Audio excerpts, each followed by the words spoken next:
So as a Purdue guy, give me your take on obviously the Boilermakers losing to FDU here in what is the biggest upset in the history of the NCAA tournament, and one that has really drawn a lot of criticism from Matt Painter because of recent exits here. Right. It's hard to make excuses for this game, isn't it, Rob? For this game.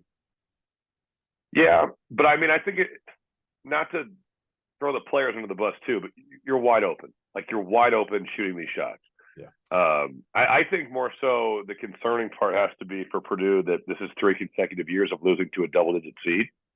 Some of the press break issues have been concerning for a long time, but the game plan was just to front Zach, and if you were passing into him from the strong side, basically that guy would play in between and make you uncomfortable, but he's really not guarding the guy for a shot. Right. And then there'd be someone on the backside.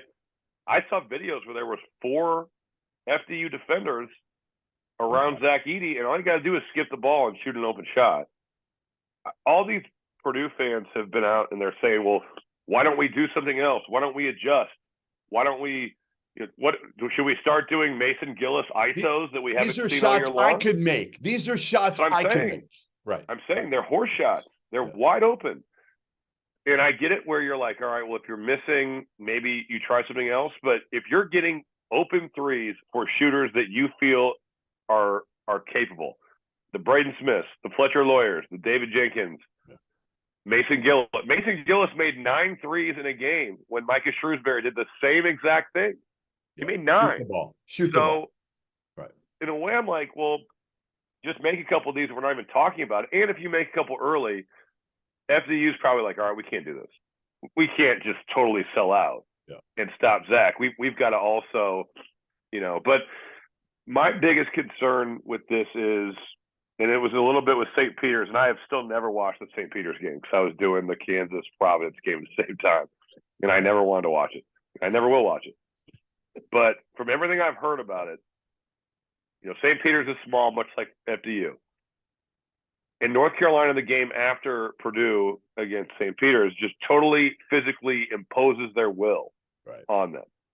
And that's why is Purdue not doing that as the bigger, stronger, more physical team? Why is FDU getting offensive rebounds as the smallest team in all of college basketball? When Tobin Anderson said that stuff, I was like, this dude is a dumbass. This dude is a huge dumbass. Yeah. But he really Babe Ruth.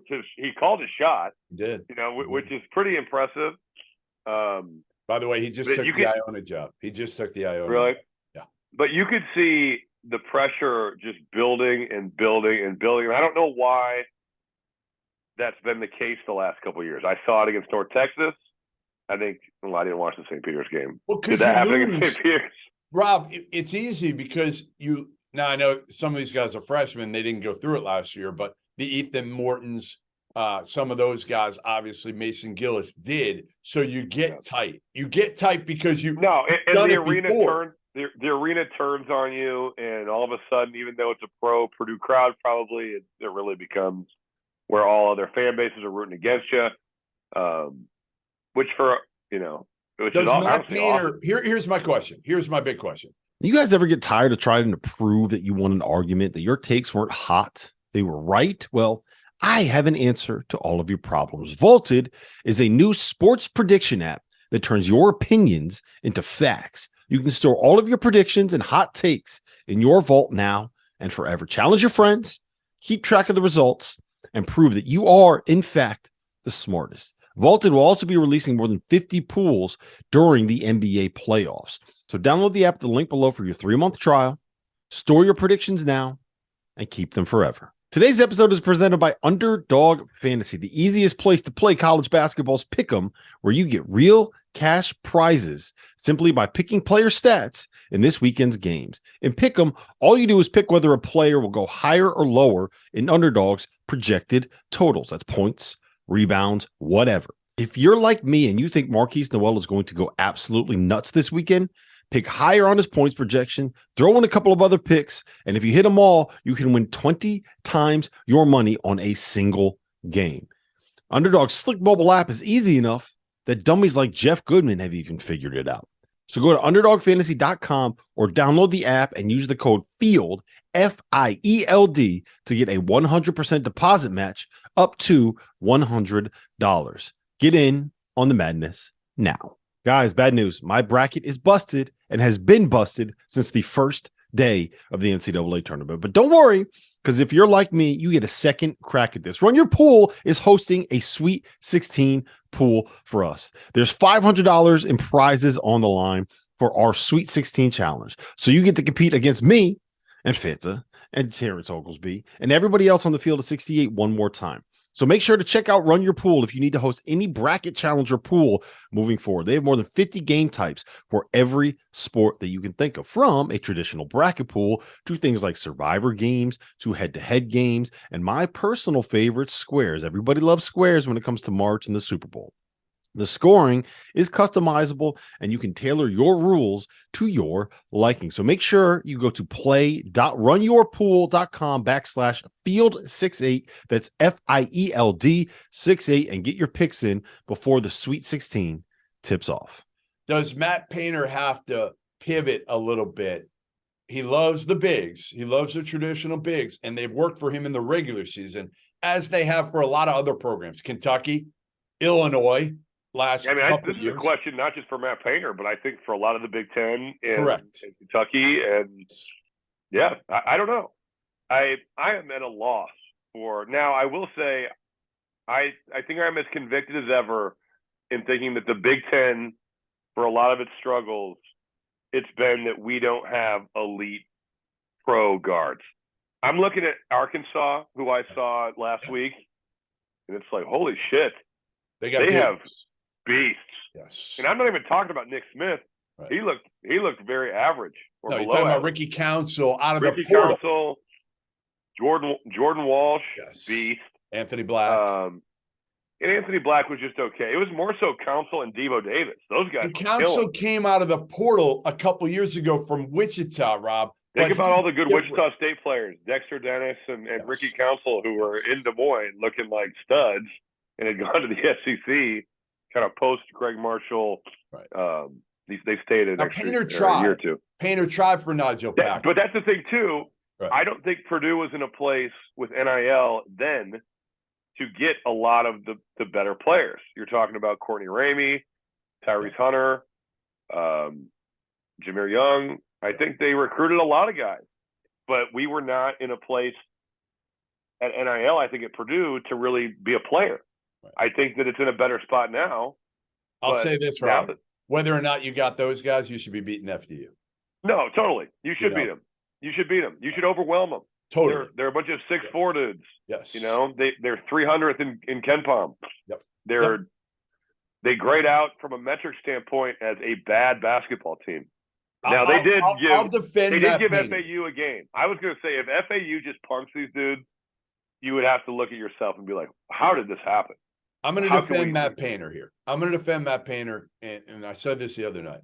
When I was at Arizona, I was there for 5 years. So three of them, they lost in the first round to a 12, a 14, and a 15. Miami of Ohio, East Tennessee State, Santa Clara with Steve Nash. But we didn't know at that point who was Steve Miami, Nash. Ohio, Wally? No, it was not Wally. It was I can't remember the kid's name. Big, undersized. Right. You were there in the 80s. You weren't there in the 90s. That was the 90s. It was early. It was mid 90s, early to mid. Wally was 98. Anyway, Lute Olson became a Hall of Famer. Why? He won. He had been to Final Fours before that, so it was different than Paint. But he won a national title a few years after that. He lost 3 of 4 years in the first round. The other year I was there, they went to the Final Four and ended up losing. But he won a national title in 97. And that made him a Hall of Famer. That changed everything for him. Matt Painter's got a decision to make now. He's one Final Four away from this narrative going away. Right. That's right. I really believe that. I think if you go to the Final Four, sure, they might say, well, it was rough. It was rough there, but he ended up breaking through. To me, this does not define him as a coach. I think it certainly hurts. I'm sure he's hurting right now. Oh, yeah. No one is hurting worse than him. I can promise you that. But I do think that you are one run away from it being all right. Well, he made the Final Four. That's that's the pinnacle of the sport, winning the national title. But yeah, you're right. They should beat FDU, even when they don't play well. They should beat FDU. Shouldn't matter. Shouldn't matter. There's no excuse for that one. I put some of the players. Obviously, you got to put some on Paint. As much as we like him, as much as we respect him, you got to put some on Paint there, and I'm sure he'll take it. My guess is, I'm sure he would too. He'd probably take all of it right now for his players, knowing Paint. But yeah, I think you have to recruit a few higher level athletes right now. Yeah, I think the ability to get into the paint and alleviate the pressure on Zach Edey, because you throw in the post and they can load up, and we saw that. Yeah. And with the guards that are around him, it's a shooting team with, on paper, good shooters. And I would say in games, some guys that are good and some that have been a little up and down. Yeah. They're streaky. They're very streaky. Yeah, no doubt. No doubt. Streaky is a good word. But at the Big Ten tournament, they shot well. And they, the issue there was breaking the press against Rutgers, against Penn State. And honestly, if Penn State's turning you over, no offense to their team, they don't turn you over. So that's certainly, but that's more athletic guards. So I'm watching Miami break the press against Indiana, and they're breaking those things for dunks. Yeah. Isaiah Wong's hanging on rims.